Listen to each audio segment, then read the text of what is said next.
ආයුබෝවන් අපි අද කතා කරන්නේ ලීන් මැනේජ්මන්ට් ගැන.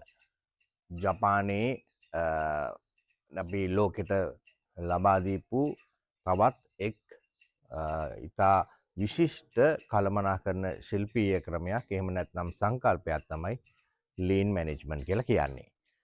සුළු හා මධ්‍ය පරිමාණ ව්‍යාපාරයක් පවත්වාගෙන යන පුද්ගලයෙක් මේ වීඩියෝ එක බලනවා නම් මං ඒගොල්ලන්ගෙන් ඉල්ලනවා ඔබත් අදම ලීන් මැනේජ්මන්ට් ශිල්පීය ක්‍රම පාවිච්චි කරලා ඔබගේ ව්‍යාපාරය සාර්ථක කරගන්න අදහස් කරගන්න කියලා. ඉතින් මේ වීඩියෝ ඉවර වෙනකම් බලන අයට මේ ලීන් මැනේජ්මන්ට් කියලා කියන්නේ මොකක්ද සහ ඒක කොහොමද අපි ව්‍යාපාරයට යොදාගන්නේ, ඒ වගේම එහින් අත්වන වාසි මොනවද කියන එක ඉතා හොඳින් අවබෝධ කරගන්න පුළුවන්. අපේ පරණ කුස්සියකට ගිහාම ඕගොල්ලෝ දැකලා තියෙනවද අම්මලා පාවිච්චි කරනවා ලිප, ඒ ලිපට ලිප් ගල් 3ක්. එහෙම නැත්නම් ගොඩක් අය දැකලා තියෙනවා මේ සිංහල හින්දු අවුරුද්දට, එහෙම නැත්නම් ජනවාරි 1 වෙනිදාට එදෙන අවුරුද්දට ගෙවල් වල කිරි උතිරීම් කරනවා. ඉතින් මේ කිරි උතිරීම් කරද්දී ඔබ පාවිච්චි කරනවා ගල් 3ක්. අපි ඒකට කියනවා ලිප් ගල් 3ක් කියලා. ඒ තුනෙන් කරන්නේ අර භාජනය බොහොම සමානුපාතිකව බැලන්ස් එකේ රඳවලා මේ කිරිතිරීමේ කාර්ය කරගන්න.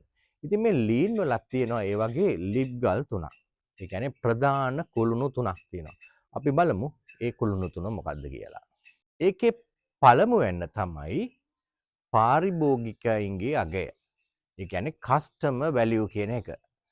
ලීන් මැනේජ්මන්ට් ප්‍රැක්ටිස් කරන ඕනම ආයතනය තමන්ගේ පළවෙනි අරමුණ විදිහට පවත්වාගෙන යන ඕන දෙයක් තමයි මේ කස්ටමර් වැලියු කියන එක.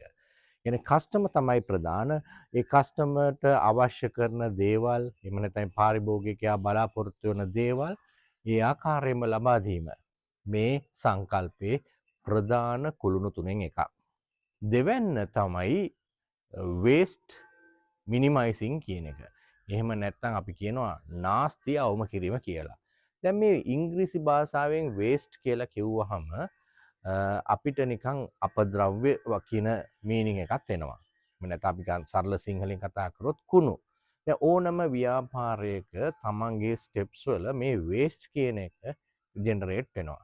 එතකොට මේ වේස්ට් එක කියන්නේ කළමනාකරන විෂයේදී ඇත්තටම නාස්තිය, සිංහලෙන් කියනවා නම් නාස්තිය.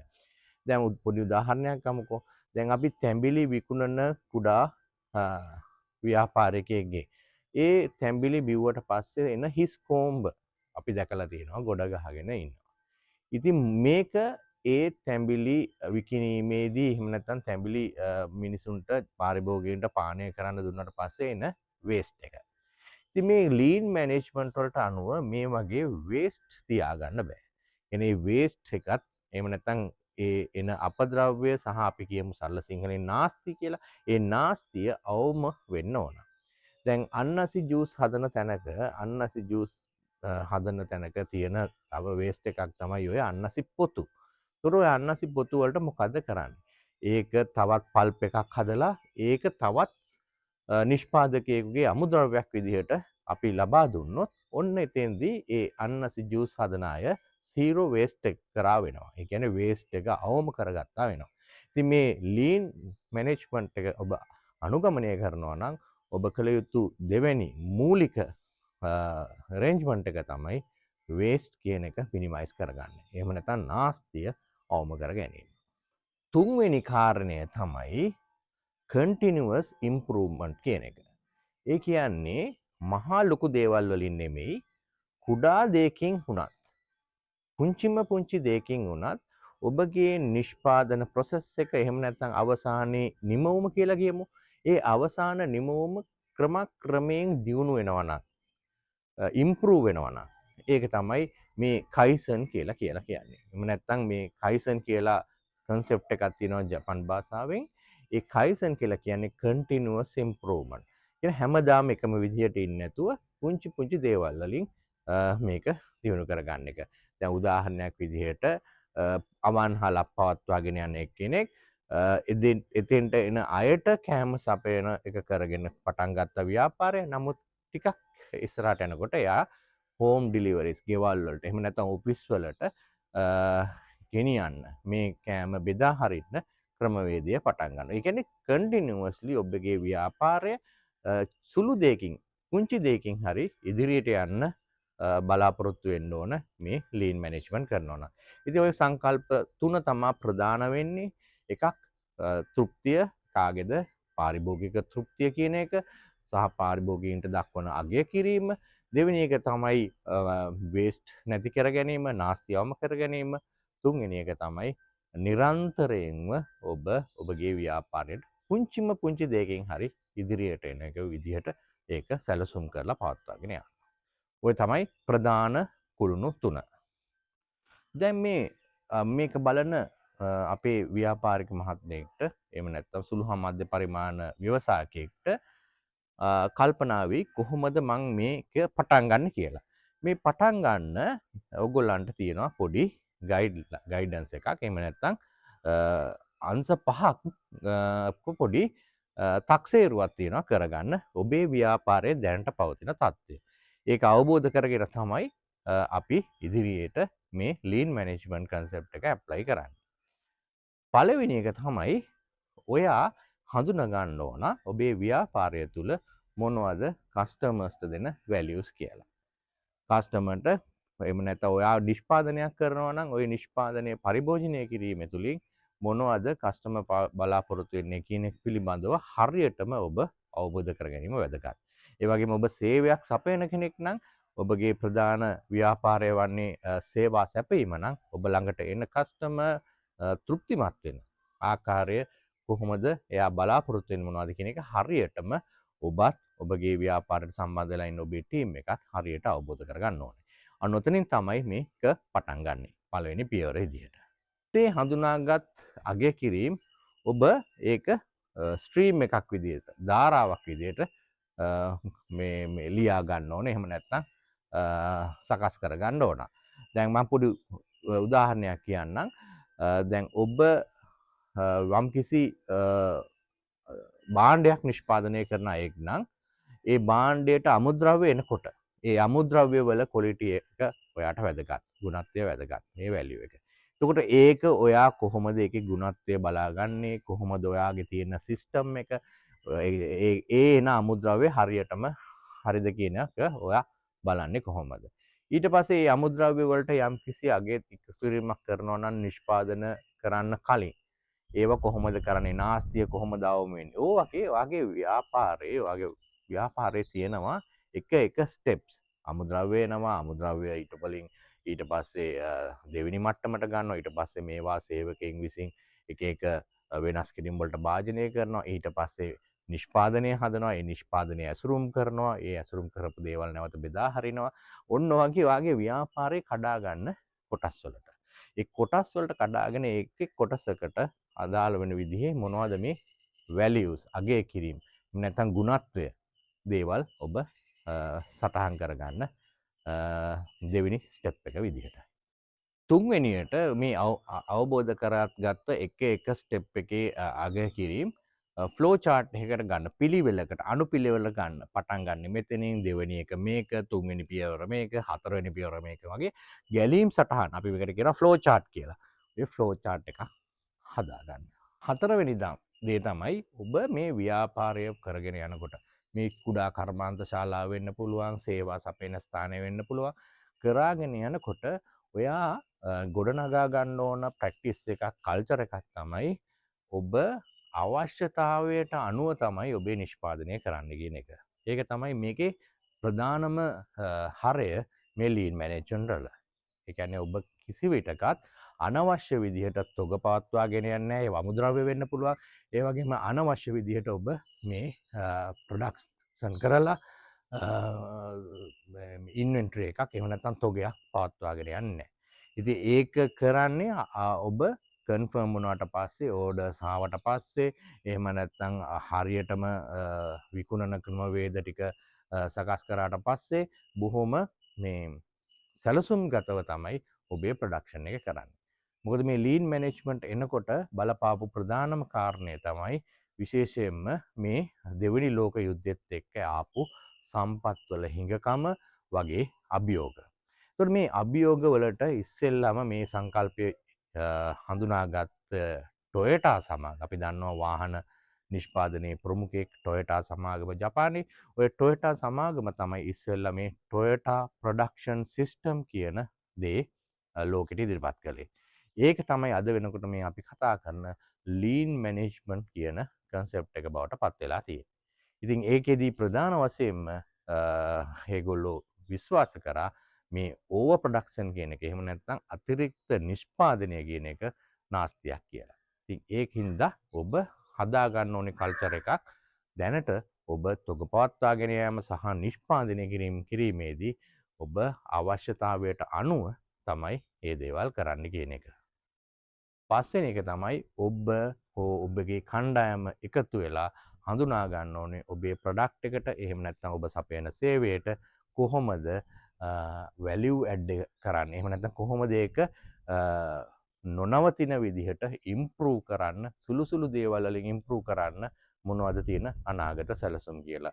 දැන් අපි සමහරලාට ඔබ දැක ඇති සමහර අවස්ථාවලදී ඒ දෙන භාණ්ඩය එකයි. නමුත් ඒකේ ඇසුරුම වෙනස් වෙනවා. ඒකට පාවිච්චි කරන වර්ණ වෙනස් වෙනවා. ඒ වගේ කුමන හෝ ආකාර ඉම්ප්‍රූව්මන්ට් එකක් එක තමයි මේ තරඟකාරී වෙළඳපොළට එන්නේ. ඒ නිසා ඔබ හඳුනා ගන්න ඕනේ ඔබ දැන් කරන ප්‍රොඩක්ට් එක ටිකක් වෙනස් ආකාරයකට පොඩි වෙනසක් කරලා කොහොමද ඊළඟ ස්ටෙප් එකට යන්නේ. දැන් ඇත්තටම ඔබ දැන් මේක කරන්න පුළුවන් දෙයක් තමයි මේ රිසර්ච් ඇන්ඩ් ඩිවලොප්මන්ට් කියන එක. දැන් ඔයා සුළු ව්‍යාපාරයක් පවත්වාගෙන යනවනොත් ඔයාට පුළුවන් බොහෝම කීප දෙනෙක් එක්ක. ඒ කියන්නේ ඔබට විශ්වාසවන්ත කීප දෙනෙක් යොදාගෙන සමහර ඔබේ පවුලේ අය වෙන්න පුළුවන්, ඔබගේ පැරණි සේවකයන් වෙන්න පුළුවන්. එයාට එක්ක මේ අපේ ප්‍රොඩක්ට් එකේ ඊළඟ ස්ටෙප් එක මොකක්ද කියන එක සාකච්ඡා කරන එක. අපි කොහොමද මේක ටිකක් අලුත් කරලා දෙන්නේ කියන එක සාකච්ඡාව තුළ ඉඳගෙන ඒ සැලසුමත් එක්ක ඒ අවබෝධයත් එක්ක තමයි කටයුතු කරන්න පුළුවන්. මේකට අපි කියනවා continuous improvement. අපි මේ කතා කරේ ප්‍රොඩක්ට් එක පැත්තෙන් ඔයාගේ process එක පැත්තෙනොත් ඒ වගේ improvements කරන්න පුළුවන්. තවදුරටත් ඔයා දකිනවා නම් නාස්තිය waste එක ඔයාගේ production process එකෙන් නිෂ්පාදන ක්‍රියාවලිය ඒක අවම කරගන්න මොනවද කරන්න ඕනි කියන එක පිළිබඳව සැලසුම් කිරීමත් මේ continuous improvement කියන එකට එහෙම නැත්නම් නොනවතින දියුණු වීම කියන්නේ උසස් කිරීම කියන මේ සංකල්පයට අදාළයි. ඔව් අපි දැන් එනවා මේකේ ප්‍රධාන මාතෘකාවට ලීන් මැනේජ්මන්ට් වලින් අපි කතා කරන්නේ මේ සම්පත් වලින් උපරිම ප්‍රයෝජන ගැනීම. මේක ඉංග්‍රීසියෙන් කියනවා do more from less. ඒ කියන්නේ අඩු දෙයකින් වැඩි දෙයක් කිරීම. මේ අඩු දෙයකින් වැඩි දෙයක් කිරීමට තමයි අපි ලීන් මැනේජ්මන්ට් ගේන්නේ. මම හිතන්නේ ඒක ගොඩාක් වාසි වෙන්නේ කාටද? ස්මෝල් ඇන්ඩ් මීඩියම් එන්ටර්ප්‍රනර්ස්ලාට ශ්‍රී ලංකාවේ. මොකද ඒගොල්ලන්ට ප්‍රාග්ධනය ගත්තත් සීමිතයි. ඒගොල්ලන්ට තියෙන සම්පත් සීමිතයි. ඒ නිසා ඒගොල්ලන්ට හොඳ වෙළඳපොළ අවස්ථාවක් තියෙනවා. ඉතින් මොකද්ද කරන්න පුළුවන් වෙන්නේ? ඒගොල්ලන්ට තියෙන සම්පත් වලින් උපරිම ප්‍රයෝජන ගැනීමට සඳහා යම් කළමනාකරන ශිල්පීය ක්‍රමයක් භාවිතා කිරීම. ඉතින් ඒක තමයි ලීන් මැනේජ්මන්ට් භාවිත කරනවා නම් ඔයගලන්ට ගොඩාක් ඒකට උදව් වෙනවා. ඉතින් මොකක්ද මේ වේස්ට් එක? අපි කිව්වා මේ නාස්තිය අවම කරගන්න ඕනේ කියන. ඒතර මේ වේස්ට් එක කියලා දකින්න අංශ 7ක් තියෙනවා මේ ලීන් මැනේජ්මන්ට් වලට. අපි ඒක කෙටියෙන් කියනවා මේ ටිම් වුඩ් කියලා. Tim wood. අපි බලමු මේ ටිම් වුඩ් කියලා කියන්නේ මොකක්ද කියලා. ඇත්තටම මේ ටී අකුරෙන් කියන්නේ ට්‍රාන්ස්පෝර්ට්. ට්‍රාන්ස්පෝර්ට් කියන්නේ අනවශ්‍ය නාස්තියක්. ඔබ නිරන්තරයෙන්ම ට්‍රාන්ස්පෝර්ට් බහලා ඇති අර ලස්සන ප්‍රසිද්ධ ගීතයක් තියෙනවා කඩේට ඵලයන් චූන් චෑන් ඉක්මන් කරපන් චූන් චෑන් අරක ගෙනෙන් චූන් චෑන් මේක ගෙනෙන් චූන් චෑන් ඊට පස්සේ චූන් චෑන් කියනවා කඩේ දුවනවා මං කෑම වේනවා මං කියලා. ඉතින් මේ චූන් චෑන් කියන පුද්ගලයා මේ නාට්‍යයේ වේදිකා නාට්‍යයේ හැමතිස්සෙම කඩේට දුවනවා බඩු ටික ගේනවා. ඒ වගේ තත්ත්වයක් ඔබේ ව්‍යාපාරේ තියන්න බෑ. මොකද මේ ට්‍රාන්ස්පෝර්ට් කියන්නේ අනවශ්‍ය කොස්ට් එක. බලන්නකො දැන් මේ තියෙන තත්ත්වෙත් එක්ක මේ ලෝකයේ ඔයිල් වලට ෆුවල් වලට තියෙන තත්ත්වෙත් එක්කත් බලන්න මේ ට්‍රාන්ස්පෝර්ට් කියන එක හරිය ලොකු කොස්ට් එකක්. ඉතින් මේ ට්‍රාන්ස්පෝර්ට් කියන දේ අවම වෙන්න ඕනේ. අනවශ්‍ය ට්‍රාන්ස්පෝර්ට් කියන්නේ වේස්ට් එකක්. ඒ නිසා මේ T අකුරෙන් කියන්නේ ඔබේ ට්‍රාන්ස්පෝර්ට් හරියට කළමනාකරණය කරන්න. මෙතනදී ට්‍රාන්ස්පෝර්ට් කියලා අදහස් කරන්නේ භාණ්ඩ, අමුද්‍රව්‍ය, ඒ වගේම නිමි භාණ්ඩ, අර්ධ නිමි භාණ්ඩ, ඒකට අවශ්‍ය කරන අනිකුත් දේවල් වලට තමයි මේ ඔබගේ ස්ථානෙන් ඔබගේ කර්මාන්ත ශාලාවෙන් ඔබගේ ව්‍යාපාරික ස්ථානෙන් බැහැරට ගිහිල්ලා කරන්න තියෙන දේවල් අනවශ්‍ය විදිහට ඔබ වැඩි කරගත්තොත් එතෙන්දී ඔබ මේ ට්‍රාන්ස්පෝර්ට් වේස්ට් එක ඇති කරගත්තා වෙනවා. එතකොට මේ I අකුරෙන් කියන්නේ ඉන්වෙන්ටරි. අපි දැනටවත් දන්නවා මේ අමුද්‍රව්‍ය සහ අර්ධ නිමි භාණ්ඩ සහ නිමි භාණ්ඩ කියන මේ තොග වර්ග තුන අනවශ්‍ය ලෙස එක්රැස් කිරීම වළක්වන්න ඕනේ. ඒක තමයි මේ ඉන්වෙන්ටරි කියලා කියන්නේ. ඒකට අනවශ්‍ය ඉන්වෙන්ටරි කියන්නේ වේස්ට් එකක් විදිහට මේ ලීන් මැනේජ්මන්ට් කන්සෙප්ට් එකේදී හඳුන්වලා දෙනවා. මේ M අකුරෙන් කියන්නේ අර ට්‍රාන්ස්පෝර්ට් වගේම දෙයක්. ඒ කියන්නේ මෝෂන්. මෝෂන් කියන්නේ මේ මිනිස්සු එහාට මෙහාට ට්‍රාන්ස්පෝර්ට් මිනිස්සු කියලා කියන්නේ මේ ව්‍යාපාරය ඇතුළේ ඉන්න සේවකයින්, අයිතිකරුවන් සහ මේකට අවශ්‍ය පුද්ගලයන් ඒගොල්ලෝ අනවශ්‍ය විදියට එහෙට මෙහෙට මූව් වෙනවා නම් සමහරලාට ව්‍යාපාරය ඇතුළ වෙන්න පුළුවන්. එක වෙලාවකට යනවා ස්ටෝර්ස් වලට ගිහිල්ලා බඩු ටික අරන් එනවා. ආයි ටික වෙලාවක් වැඩ කරනවා. ආයි බඩු ටික වෙනවා. ආයි ඔන්න එයා ගිහිල්ලා ස්ටෝර්ස් වලට ගිහිල්ලා බඩු දෙනවා. එයාට මේ දවසකට අවශ්‍ය ප්‍රමාණය ඉෂුව කරන්න නැත්නම් සැරෙන් සැරේ එයා යනවා. එයා යද්දී තව කෙනෙක් හම්බුනහම කයිය ගහනවා. දැන් මේ සමහර ආයතනවල සමහරලාට වොෂ්රූම් පාවිච්චි කරන්න යන්න ඕනෙත් පොතක ලියලා. සමහරලාට ඔයගොල්ලෝ දන්නවත් ඇති මේකට ඒ තත්ත්වයට මුහුණ දීපු අයත් මේක බලනවා ඇති. විශාල කර්මාන්ත ශාලාවක නම් වොෂ්රූම් එකට යනකොටත් යන ටයිම් එක එන ටයිම් එක දාන්න පොතක් තියෙනවා. ඇයි ඒ ගොඩාක් අය මේ වොෂ්රූම් කියලා යනවා. ඒගොල්ලෝගේ මගදී කවුරු හරි යාළුවෙක් හම්බ වෙනවා, කතා කරනවා, කැන්ටිමට යනවා, තේ බොනවා. මේකෙන් මොකද වෙන්නේ? මේකෙන් වෙන්නේ අනවශ්‍ය විදියට මේ සේවකයින් තමන්ගේ රැකියාවෙන් කියන්නේ ඔබ්ජෙක්ටිව් එකෙන් ඈත් වෙන එක. ඒ නිසා මේ පුද්ගලයන් එහෙට මෙහෙට යන එක අනවශ්‍ය විදියට කරනවා නම් ඒකත් වේස්ට් එකක් විදියට දකිනවා. මේ W අකුරෙන් දකින්නේ වේටිං විදියට. මේ වේටිං හොඳ නෑ. මොකද වේටිං තමයි අයිඩල් ටයිම් එක. ඒ කියන්නේ නිකරුණේ ගත කරන කාලයට මූලික හේතුව තමයි මේ වේටිං කියන එක. ඒතර වේටිං වෙන්නේ කොහොමද? ව්‍යාපාරය ඇතුලේ නම් ඔන්න එක්කෙනෙක් ඉන්නවා. එයා මහණ එක්කෙනෙක්. එයාට අවශ්‍ය කරන රිදි ටික එහෙම නැත්නම් කට් කරපු පීස් ටික අනිත් ඩිවිෂන් එකෙන් ආවෙ නැහැ. ඉතින් එයාට වැඩ නැහැ. එයා දැන් මැෂින් එකත් ඕෆ් කරගෙන එයා බලාගෙන ඉන්නවා. දැන් මේ අයිඩල් ටයිම් එකක්. සමහරලාට උගන්නන ඉස්කෝලයක් නම් ගුරුවරයා ඉන්නවා. ළමත් නමුත් උගන්නන්න පන්තියක් නැහැ. ඒ පන්ති වල වෙනත් ගුරුවරු ඇවිල්ලා. එතකොට මොකද වෙන්නේ? මේ ගුරුවරයාගේ ටයිම් එක අයිඩල් ටයිම් එකක්. ඕක අනිත් පැත්තට ගත්තොත් ඉගෙන ගන්න ළමයි ඇවිල්ලා ඉන්නවා. උගන්නන ගුරුවරයා නැහැ. එයා අද නැහැ. ඒ වෙනුවෙන් පාවිච්චි කරන්න පුළුවන් විකල්ප ගුරුවරයෙක් අද සැලසුම් කරලා නැහැ. ඉතින් මොකද අර දරුවන්ගේ ටයිම් එක අයිඩල් වෙනවා. ඉතින් ඔය වගේ ව්‍යාපාරේ ඔයා බලන්න නිකරුණේ කාලය ගතවන ස්ථාන. විශේෂයෙන්ම පාරිභෝගිකයාගේ පැත්තෙන් එයා ඇවිල්ලා භාණ්ඩයට ලැබෙනකන් එයා කොච්චර වෙලාවක් නිකරුණේ ගත කරනවද? වේස්ට් වෙනවද? එහෙම නැත්නම් ඔබට ඉන්ටර්නලි ව්‍යාපාරය ඇතුලේ ඉන්න ඩිලේස් වලින් මේ ප්‍රොඩක්ෂන් එක කොච්චර ඩිලේ වෙනවද කියන මේ අයිඩල් ටයිම්. එතකොට මේ W කියන්නේ වේටින් ටයිම්. ඒතකොට වේටින් ටයිම් එක කියන්නේ වේස්ට් එකක්. මේ ටිම් වුඩ් වල ඩබල් O එනවා. පළවෙනි O එක. O එක තමයි ඕවර් ප්‍රොඩක්ෂන්. දැන් මේක සම්බන්ධ වෙනවා අර තොග අනවශ්‍ය තොග පවත්වාගෙන යන්න එපා කියලානේ. ඒතර අනවශ්‍ය තොග පවත්වාගෙන යන්න වෙන්නේ නැහැ. ඔයා ඕවර් ප්‍රොඩක්ෂන් කරේ නැත්තම්. ඒ කියන්නේ අවශ්‍ය ප්‍රමාණයට වඩා නිෂ්පාදනය කරනවා නම් ඒකත් මේ ලීන් මැනේජ්මන්ට් වල වේස්ට් එකක් කියලා තමයි හඳුන්වන්නේ. ඒ වගේම ඕවර් ප්‍රොසෙසින් කියන්නේත් වේස්ට් එකක්. ඉතින් අපි හිතමු අපි මෙන්න මේ වගේ උදාහරණයක් ගමු. ඕවර් ප්‍රොසෙසින් එන්නේ හැමදෙස්සෙම මේ එම්ප්ලොයිස්ලා එහෙම නැත්නම් මේ සේවකයන් යුටිලයිස් කරනකොට ඒගොල්ලන්ට අනවශ්‍ය ප්‍රමාණයේ ප්‍රොසෙසින් එකක් දෙන එකත් වේස්ට් එකක්. උදාහරණයකට තව දින කිහිපයකින් වාට ඕඩර් එකක් දෙන්න තියෙනවා. ඒ ඕඩර් එක දෙන්න උදේ 8ට ඇවිල්ලා හවස 4ට පප් තරණම් පවත්වාගෙන යනවා නම් ඔයාගේ ව්‍යාපාරය ඒක හොඳටම ප්‍රමාණවත් නම් ඒ ඕඩර් එක සප්ලයි කරන්න. ඔයා කාට හරි සේවකයන් ප්‍රමාණයකට OT දෙනවා නම් ඔයගොල්ලෝ රෑ නැවතිලා මේක ටික ඉවර කරන්න. මොකද අපිට දවස් ලබන සුමානේ අපිට මේ ඕඩරේ දෙන්න තියෙනවා. ඉතින් සමහරලාට අපි පුළුවන් තරම් ඒක ඉක්මනට හදන්න ඕනේ කියලා ඔයා OT දීලා සේවකයෝ තියාගත්තොත් ඒක අනවශ්‍ය වේස්ට් එකක්. මොකද ඔයා කළමනාකරුවෙක් විදිහට ව්‍යවසායක විදිහට අදර ගන්න ඕනේ. ඔයාට ඊළඟට සපයන්න තියෙන නෙක්ස්ට් ඕඩර් එක තියෙන්නේ ඊළඟ සඳුදා. එතකොට මේ ඔෆිස් අවර්ස් වල මේ එහෙම නැත්නම් සාමාන්‍ය වැඩ කරන වෙලාවන් වල අපේ ස්ටාෆ් එක දාලා වැඩ කරොත් ඒකට හොඳටම ප්‍රමාණවත්.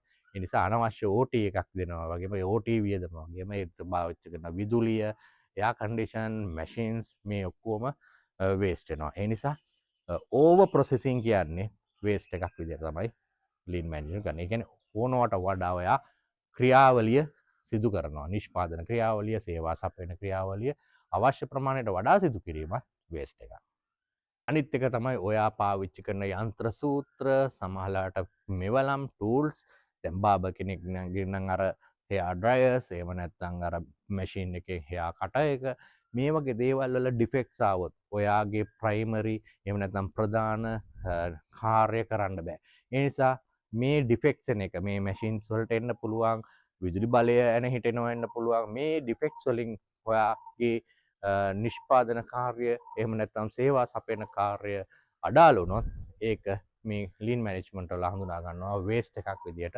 ඒ නිසා නිරන්තරයෙන් ඔයාගේ මෙවලම් සම්බන්ධයෙන් හොඳ මේන්ටෙන් එකක් කරන්න ඕනේ.